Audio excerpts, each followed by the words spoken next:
Hey guys, it's Jason here. Welcome back to the channel and welcome to another video. So obviously guys, by looking at the thumbnail, you know we're going to be upgrading the Kraton 8S today. I feel like I should say this first, guys. I really like my Kraton. I like it even with the stock system. I find it very controllable and all that kind of fun stuff. However, hey, more power is fun too. So I've picked up a Castle Creations 800 kV system. So it's the Mamba Monster X 8S paired with the 800 kV motor. I also have the Power HD 65 kilogram servo going in. You do have to purchase this right here. It's just kind of, it allows you to actually use a full size 5th scale servo in your Kraton 8S. I have the PPS Motor Mount, and I also picked up, guys, two pinions. I've got a 39 tooth and a 43 tooth. I'm going to try this first, the 43. Being that it's fall here right now where I am in Northern Ontario, the temperatures are obviously a lot cooler. So that's going to help with my running. I have seen guys run 45 tooth and all that kind of stuff, so I think I'll be okay with the 43 tooth pinion, but I also did grab a 39 just in case. But anyways, guys, as always, this video is not going to be a full-on installation video. I will stop the video, or I'll kind of, if I see something during the install that I feel like, hey, you know what, people might want to know this before they start or something like that, I'll put that in. But I don't do like time lapse or a full-on installation video. I always find those very, very boring. So anyways, guys, we're going to get right to it. Into the disassembly of everything, and everything comes apart exactly how you would think. There's no surprises. Just remember that you do have 3 bolts holding this motor mount, the stock mount on. You got 2 on the top and you do have 1 on the bottom. But everything else, guys, came apart pretty easy. So far, my only pain in the butt is the double-sided tape they used to attach this is crazy. When I started to take this off, I wasn't sure if I'm going to have a different top plate due to the other servo and that bag that I showed you guys earlier. So I thought, you know what, screw this. I'm just going to let this sit for now. If I end up needing it, I'll have to take it off. But yeah, it is like super, I don't know what they use, but it is really, really on there. But for the most part, guys, again, everything's going exactly as planned. There's no surprises. One thing I just thought I'd show you guys is I have a 22 tooth pinion on my motor right now. And what I wanted to do is show you guys the 43 tooth beside it, because it's almost kind of comical.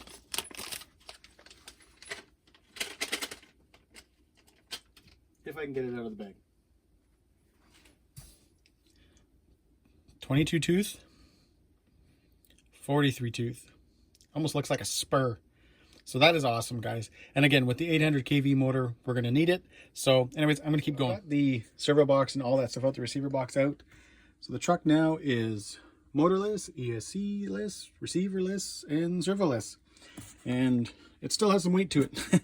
Anyways, guys, again, like I mentioned, this is just going to be kind of a play-by-play video, not a full-on installation video, so I'm going to keep going. So that package, the receiver box package from Arrma, comes with 2 receiver boxes / servo mounts. You get a stock one, which is over there somewhere, and then you get the one to fit a true 5th scale servo. So you pretty much just got to kind of transfer all your hardware over, your receiver and all that stuff, but then it'll drop right in. Again, this is the servo. I bought this from RC Mart. I don't exactly remember the price. I know it was under $100, but it seemed to be a pretty good price. If the specs are accurate, this is going to be a beast. So, and let's face it, the Kraton 8S with the weight and running the Badland MX 43s, it needs a good servo. Even though, again, guys, I am going to mention this, cranking that ESC up to 8.4 volts did really bring the stock servo to life. However, I don't know, I couldn't actually find specs on this and whether or not you can run it on 8.4, which means that if you do run it on 8.4, there's a good chance it might not last as long as it should have. Anyways, I'm going to keep going. I've got the servo swapped over now, but there's just a few things I wanted to bring to your attention. So when you're removing all the stock, hardware off of the other servo, obviously all these pieces have to come off. In here, that right there, you have to remove that to get to the screw then that is holding, obviously, the servo saver onto the servo. This is a left-hand thread. So instead of lefty-loosey, righty-tighty, you got to do the opposite to get this out. So you're there. That's how you're going to take that out. So just because I kind of went in and I went to, I always kind of am a little bit careful with these things just because, I don't know if it was my 9 years of being a machinist and doing those threads, but I always kind of go at things a little bit gentle, and I thought, there's no way this should be that hard. And obviously the minute I went the opposite way, it came out no problem. So just so you guys know and are aware that when you're doing that don't go in there, don't try to lefty-loosey, because you're going to end up definitely wrecking something. And another thing that I thought was funny, Usually when I'm setting up servos, I will use, I don't know where it went right now, but I have this like little, just like a little, almost like a receiver pack, holds like 4 AA's. Where the heck did it go? I don't know, it's around here somewhere. But I usually use that, and I'll plug that in and then set up my servo. And it was funny because I put that, I plugged in that 4 AA receiver pack thing I have, and this servo was not having it. It was not happy. So I ended up having to actually break out the ESC again and hook up my batteries. And then obviously I have no problem. But on that little AA pack, it was not happening. It did not like it at all. Servo installed, so all that's good to go. We're going to get to now unboxing the Castle Creation system.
All right, guys, so I've got the motor all bolted in, and I really got to say, you know, thanks to PPS because they did a really good job. This conversion comes with all the hardware you need, you know, 2 new bolts to attach the mount to the motor. You get the 3 bolts, the 2 top and the bottom for the actual mount. You also get this little thing, which when I first saw it, I had no idea what the heck it was. And then I was kind of standing over here and I was looking at, you know, the cover, and I noticed just a little indent right here, and I went, wait a minute. This is for right here, so that you can now install your cover, and basically that it looks like a little 3D kind of printed mount. This now will hold this up so that you can actually fit it over, because this is obviously additional, you know, you've got more height here now instead of just the 2 bolts. So I thought that was really, really cool. But anyways, guys, I'm going to keep going with this because I'm really, really am excited to get this running. You know, when I was doing the unboxing and I pulled this motor out, I really did forget how big the 800 kV motor is. I've had a few, if you've, you know, been on this channel for a long time, I've had, you know, brushless low C5Ts, brushless low C5Bs.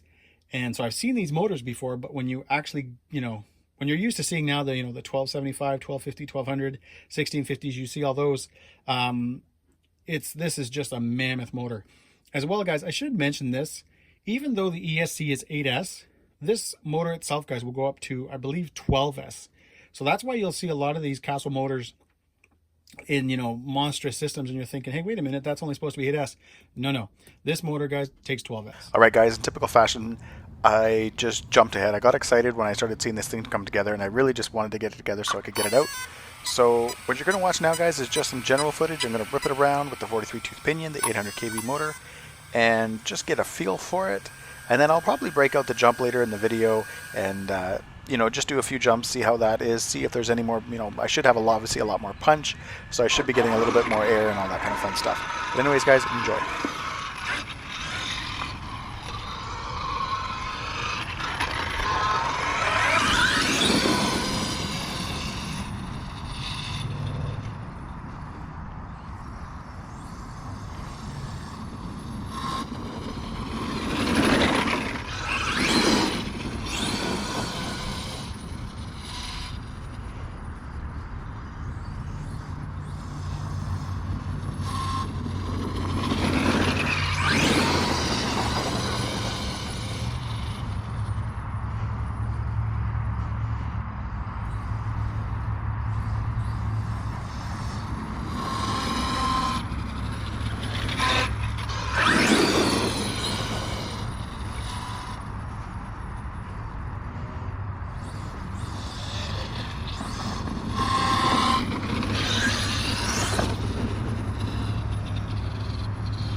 the one really nice thing about running this system is the temps.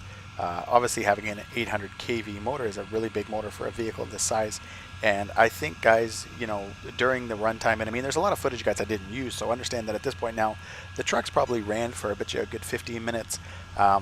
The motor never went over 120, and the ESC, I think at the most was maybe 100, 101 or something like that.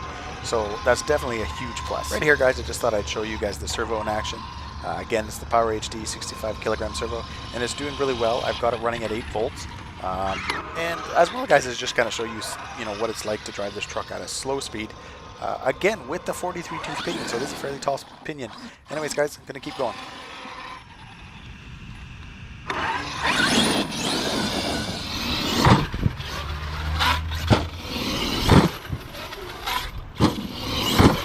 Oh God.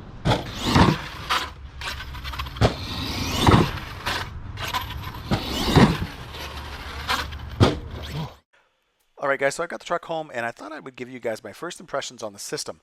Obviously there is a ton of speed there. I'm running the 43 tooth pinion, and it definitely goes. I don't know if it comes across on video, but when you hammer the throttle, the truck just flies. I could definitely feel like when I was hitting the jump that I was getting more air, and even just a little bit more controllable in the air too with that extra power. The only thing I noticed that was, I guess, kind of a negative is I lost my ability to wheelie. I'm thinking that has to do with just that center diff, and you know, with so much more torque going through it, it needs something heavier than 20 mil. And I have seen where a lot of the guys have done, you know, the silicone earplugs, or they do like a mixture of the two, like silicone earplugs and 20 mil diff fluid. And I might try that because I do like my wheelies, but at the same time, you know, the way the truck is now, it is a blast to drive, and you can really put the power down.